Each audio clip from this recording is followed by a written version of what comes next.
All flights domestic and international have been canceled. Yeah, sure, he can stay in your room. I mean, I'm practically chained to my desk doing work anyway, so I'll be here. Yeah, no worries. Marcos? Hi. That's a Spanish thing. Two kisses, right. Claire says you guys know each other from college? College, yeah. She said you make movies. Yeah, it's a dog. What's it about? It's about gay sex and dicks. Okay. Yeah. She seemed really excited about this. Two gay guys in one house.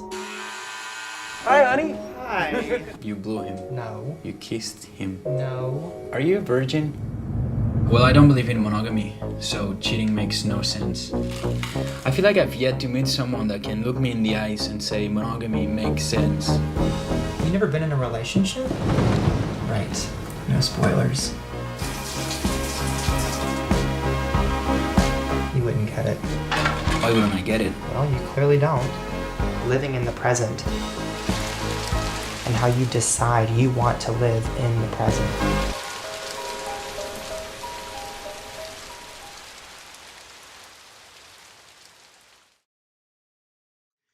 Para nosotros es un placer que está con nosotros David Moragas, que es el director de A Stormy Night, que fue la película que cerró el DA Barcelona en 2020. Así que muchísimas gracias, David, por atendernos, por tu tiempo y por estar con nosotros. Conmigo está Mili. Muchísimas gracias a vosotras y a vosotros, por supuesto.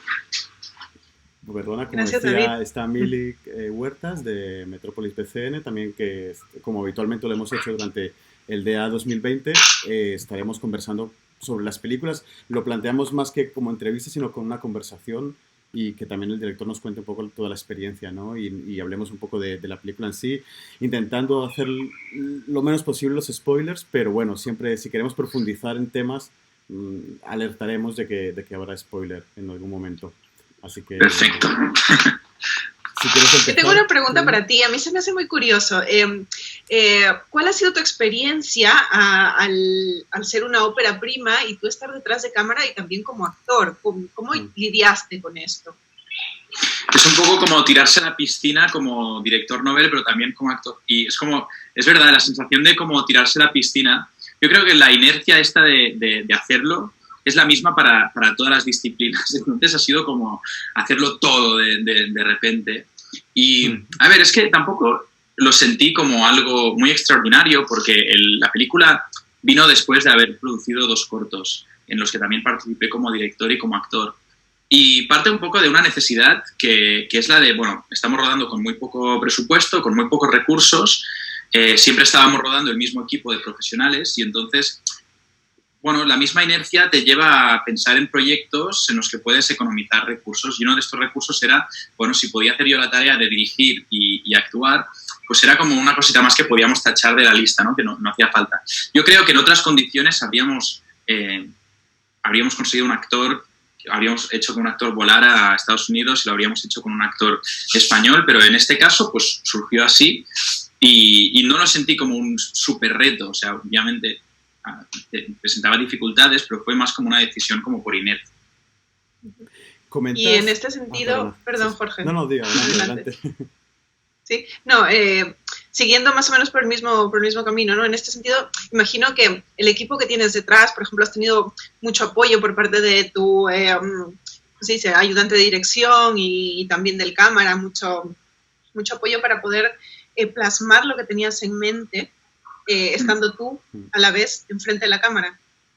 Sí, yo siempre digo que para poder hacer algo así tienes que partir de un ejercicio de conspiración para que todos los elementos jueguen a favor, ¿no? Y una de estas decisiones fue rodearme de un equipo de personas que, aparte de ser mis amigos, eran mis compañeros de clase y con la mayoría había trabajado ya muchas veces. Entonces, poco a poco, vas configurando como director un lenguaje, vas configurando unas dinámicas de rodaje y una especie de sello personal que todo el mundo entiende, ¿no? Desde el primer día que estás en el set. Entonces, bueno, si conspiras en esa dirección, lo que creas es un entorno con mucha comodidad en el que se puede repetir una toma por el motivo que sea y nadie te va a juzgar. Si alguien detecta que una decisión que se ha tomado no juega a favor de la historia, lo puede decir y puede decir, ay, pero esto a mí no sé qué. Entonces, en este sentido es muy colaborativo, es verdad. Es un cine muy... O sea, es una forma de rodar muy comunitaria. Sí, yo lo que iba a comentar antes, lo que acabas de decir es muy interesante, que además esa experiencia, ¿no? de ser Nobel y de plantarte en tres, porque escribiste también la historia, ¿no? Pero mi pregunta iba un poco más en relación, tú has definido la película como una comedia romántica, y yo lo veo más como un dramón de los de los que a mí me gustan, ¿no? O sea, drama porque, claro, literalmente, spoiler, es una tormenta, ¿no? Una parte de lo que pasa afuera en la casa es una tormenta, ¿no? Para cada uno de los personajes. Y es una situación, claro, bastante complicada, que parecen que al principio, pues no son tan diferentes, pero luego en el fondo reproducen los mismos miedos, ¿no? No sé si afecta por igual a la persona, bueno, que en este caso sería tu personaje que no pertenece a ese país, y también si refleja mucho o si se ve influenciado mucho el que sea de Europa, y cómo también, como lo reflejas también en la película, también esa visión o esa forma de reproducir lo que tiene el otro personaje, que al ser norteamericano también hay momentos de discusión de diferentes puntos de vista, pero que en el fondo son los mismos miedos, ¿no? Que son universales. No sé Sí. cómo llegaste a pensar y a ver esos matices culturales, ¿no? Pues el primer apunte que comentas, el de la comedia romántica, claro, para mí sigo defendiendo que la película responde a este género porque como gran admirador de la comedia romántica, me he pasado la vida un poco estudiando cuáles son los ingredientes o cómo se configura una comedia romántica. Además, mi educación fílmica parte de una especialización en el campo del guión. Entonces, cuando estoy analizando un género, cuando estoy viendo una película, siempre parto de esta cirugía del guión, por así decirlo, ¿no? Y para mí el género de la comedia romántica, que me gusta mucho, siempre había pensado que tenía una serie de beats o tenía una serie de componentes de guión que se repetían, siempre eran los mismos. Era como parte de un meet cute, que es este momento en el que se conocen dos personas en principio con caracteres un poco opuestas, entonces hay un desarrollo, hay un momento en el guión en que las dos personas parece que no van a estar juntas y luego se reencuentran, y todos estos beats están un poco reproducidos en esta película, ¿no? Lo que pasa es que luego inevitablemente pues los conté con lo que viene a ser mi lenguaje y con lo que viene a ser mi imaginario de sensaciones y de construcciones. Por eso es verdad que genera un poco de confusión, ¿no? ¿Es un drama, es una comedia, o porque es una comedia romántica en la que no me estoy riendo a carcajadas todo el rato? Bueno, para mí son mutaciones del género y formas de explorar un mismo género cinematográfico. La cuestión de tener estos dos personajes de una forma tan económicamente opuesta, para mí partía también de un ejercicio de ponerme las cosas muy fáciles, ¿no? Y empezar con una primera película en la que estos dos personajes fueran complementarios en muchos aspectos y a veces de forma pues un poco simplista, pero para luego pues poder explorar esta intersección con más complejidad y un poco más de matiz y de detalle. Entonces, bueno, uno de los aspectos que era para mí esencial en esta complementariedad era las dos identidades, una americana y una española. Yo viví en Estados Unidos durante un tiempo, entonces, bueno, tenía muchas ganas de poner sobre la mesa estas cuestiones de diferencias culturales, que además me parecen súper divertidas. Y además yo creo que lo logras y está genial. Y una parte que me encantó, que sí me reía carcajadas, es la broma con la pronunciación de lo de Hall, ¿no? Porque claro, yo también estoy en Berlín y claro, te imaginarás con el alemán, incluso, sobre todo también en inglés, ¿no? Que uno dice una cosa y te entiende en otra y es súper divertido, ¿no? Pero me gustó cómo jugaste con ello. Y otra cosa antes, Mili, si me dejas, claro, también ese cambio que lo acabas de explicar sobre la comedia romántica, pero ya desde el principio existe, ¿no? Esa tensión entre los dos personajes que llega al punto en el que con uno como espectador, incluso cuando lo analizas un poco también de manera profesional, dices, ostras, pero vamos, ¿por qué no empezáis a lo que parece que va a pasar, ¿no? O sea, estás todo el rato con esa tensión de ¿a qué esperáis, no? Pero claro, lo bonito es cómo acaba, ¿no? Y cómo en el fondo fue esa transformación de los dos personajes es, bueno, pase lo que pase, yo creo que incluso ese día marca mucho, ¿no? A los dos personajes y se van a ir con esa noche de tormenta y con esa sensación de haberlo vivido prácticamente con un desconocido, pero muy, muy importante, ¿no? Y que esos momentos marcas y yo creo que lo reflejas muy bien en la película. Qué bien. Sí, yo siempre decía, cuando describía la película, siempre decía que era una película sobre el amor, pero no era una película de amor.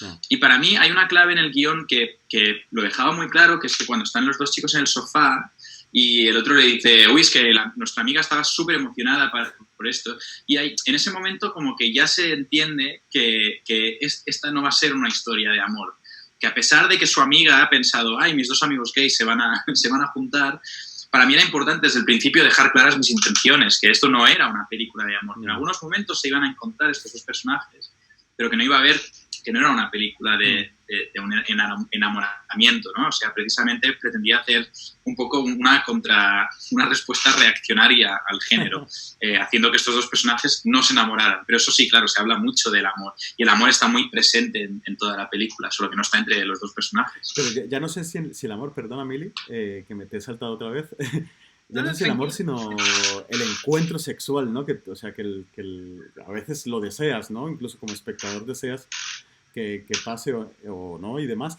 Pero también, sobre todo, lo que acabas de decir de lo de la amiga, ¿no? El desayuno cuando le dice fuckers o algo así, no recuerdo exactamente cuál fue la que fue, es muy divertido, ¿no? Sí. Sí, esa también fue una decisión de guión, ¿no? Porque cuando yo me pongo a escribir, a veces escribo un poco sin... O sea, yo tenía un profesor de guión que siempre decía que no tenías que escribir con la mente, tenías que escribir con la barriga, ¿no? Yo a veces hasta voy un poco más abajo y pienso que se escriben desde otras partes. Entonces es como que yo no me doy cuenta, voy escribiendo y al final... Me acuerdo llegar al final de la película y pensar, ay, qué pena, no se han acostado en ningún momento. Pero era como que la historia lo pedía así, ¿no? Pero yo me acuerdo llegar al final del guión y pensar, qué pena, no se acuestan. Pues bueno, habrá otra película en la que se acuesten. Pero bueno, tienen momentos de mucha intimidad, ¿no? Por otro lado, porque hay ese momento en la escalera, sin revelar mucho, en el que esa escena se podría haber reemplazado por un coito perfectamente y tendría la misma función en el guión. Sí. Pero me parecía más interesante buscar otro tipo de intimidad para estos personajes. Claro, precisamente a eso me refería. Mili, ahora sí te dejo, perdona. No, tranquilo, es bastante interesante lo que están discutiendo desde el punto de vista del guión también. Mi pregunta iba sobre todo ahora por el tema de los referentes, ¿no? Me parece que has mencionado alguna vez que en tu película has ido dejando pequeños rastros de referentes, algunos más obvios que otros. Uno de ellos, a mí el que más me gustó, sinceramente, el de Cleo de 5 a 7, mi favorito, bastante también obvio, pero entre la crítica que he ido leyendo sobre tu película, también están las comparaciones con el cine de Woody Allen, por ejemplo, que también aparece como referente en la película. ¿Cómo te sientes en relación a estas similitudes que se van encontrando entre tus películas y nombres tan grandes, ¿no?, del cine?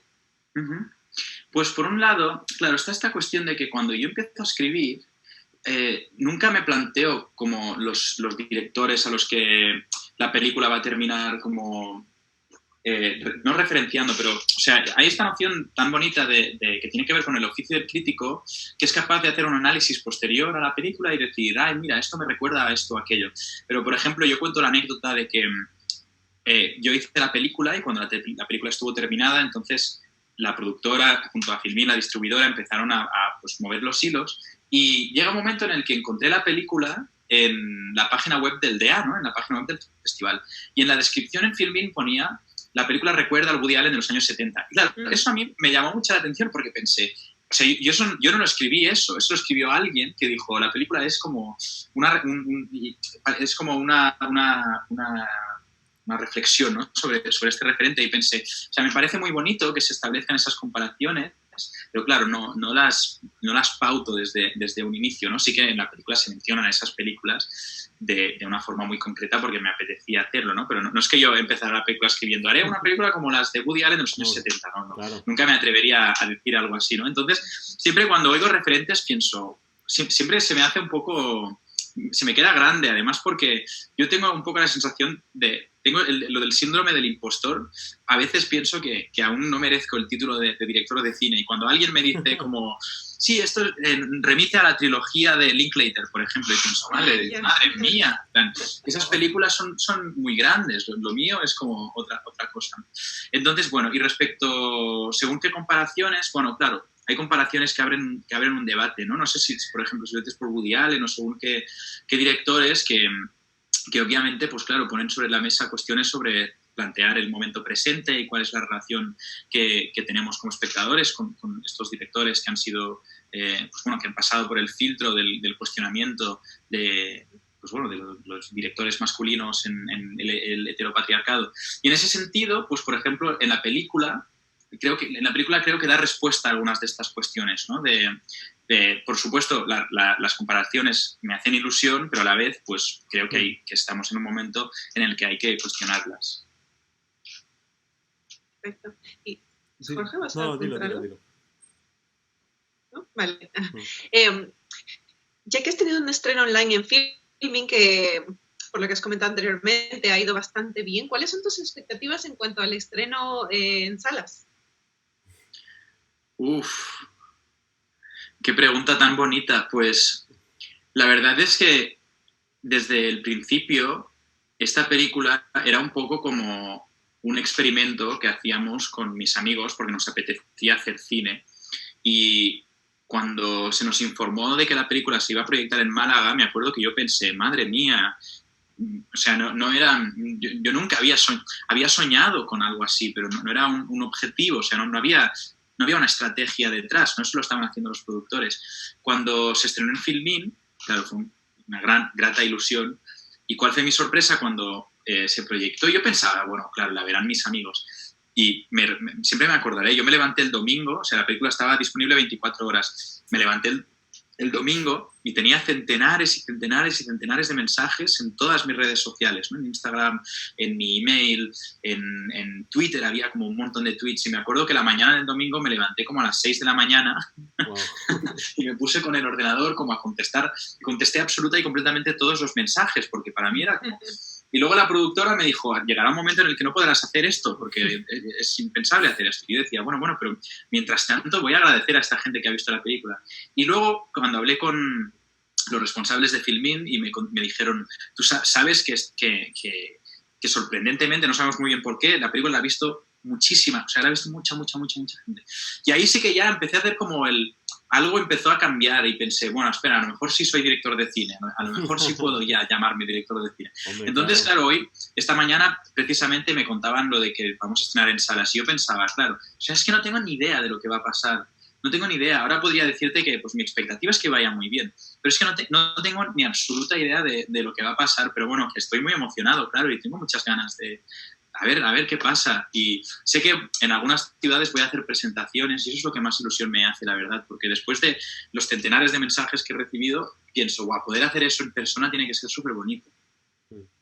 Bueno, habéis oído al director de cine, pero ahora le pregunto a David cuál es, ¿qué cine te gusta? ¿Cuáles son te has dicho que las comedias románticas, pero cuáles son los directores o cuáles son, digamos, sé que es muy difícil decir evidentemente una película, pero bueno, dime unas cuantas. Un poco para tarearte por ahí. Pues mira, no me pierdo ninguna película de Hong Sang-soo. Y es difícil porque va tan rápido, estrena tantas que no me pierdo ninguna, pero es tan difícil seguirlas todas. Me gusta mucho Hong Sang-soo. Es un cine que eso es un punto para Mili. ¿Perdona? Un punto para Mili. Sí, a mí también me encanta. A mí me gusta, apasiona. pero no soy tan fan. Sí, Luego, el cine coreano en general, el cine de Asia es un cine a tener en cuenta. Tiene que estar presente en nuestros visionados. Por supuesto. Luego me encanta Kay Reichardt, que ha sacado una película este año y hacía tiempo que no sacaba ninguna. Bueno, en realidad sí va sacando películas Kay Reichardt, pero bueno, me gusta muchísimo e intento también seguir todo lo que va haciendo. Además, la primera película, la de All Joy, me sirvió como referente o sea, en muchos sentidos me sirvió como referente para hacer a Stormy Night. Me gusta muchísimo...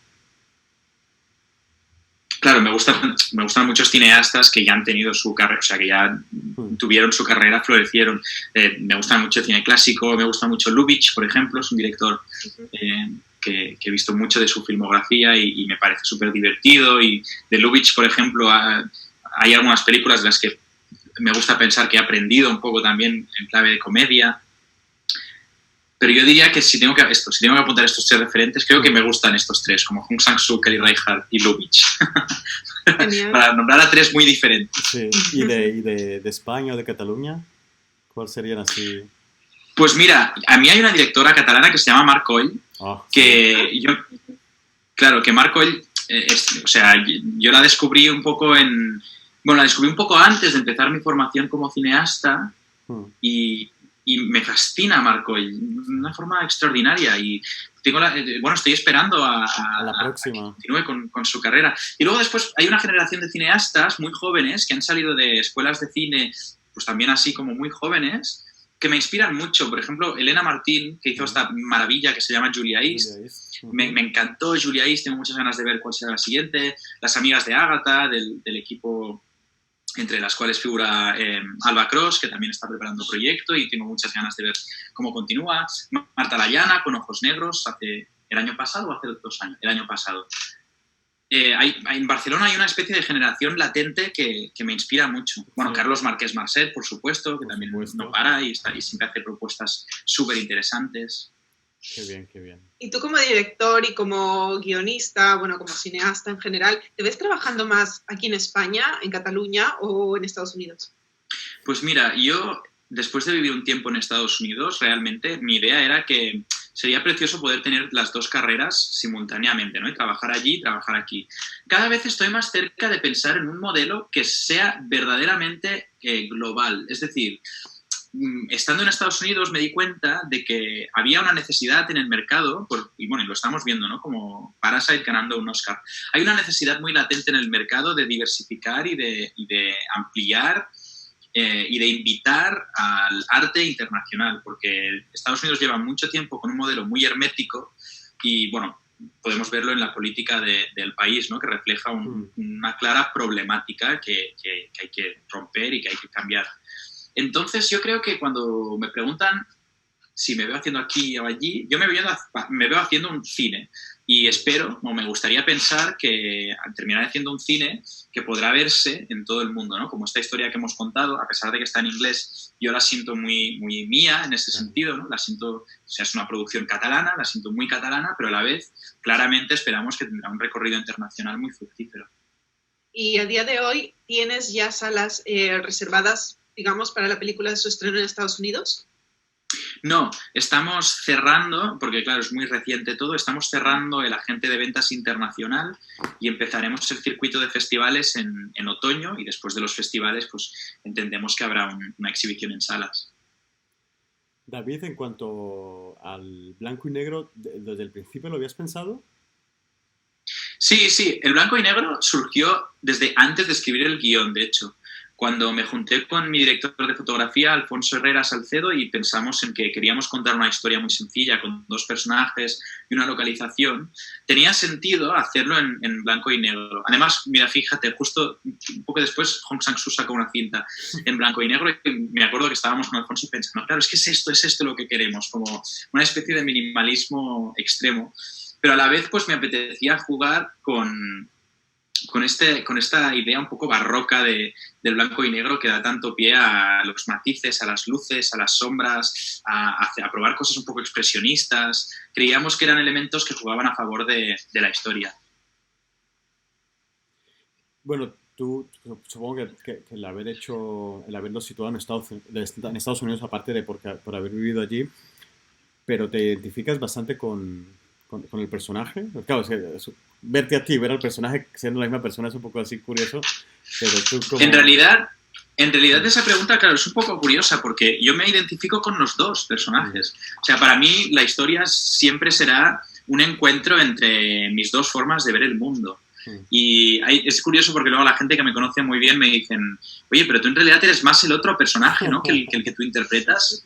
Y en muchas ocasiones, y digo, sí, claro que sí, porque es que los 2 son versiones de mí mismo, solo que son versiones complementarias que conviven en mí. Creo que eso es lo bonito de las personas, que vivimos en constante contradicción. Claro. Y lo bonito de hacer una película es que puedes inventarte esto, ¿no? De que cada personaje sea una de las voces que reinan en tu cerebro. ¿Y cómo llevas...? Claro, porque yo también hice un cortometraje y ahora estoy escribiendo otro, también aquí ambientado en Berlín, también.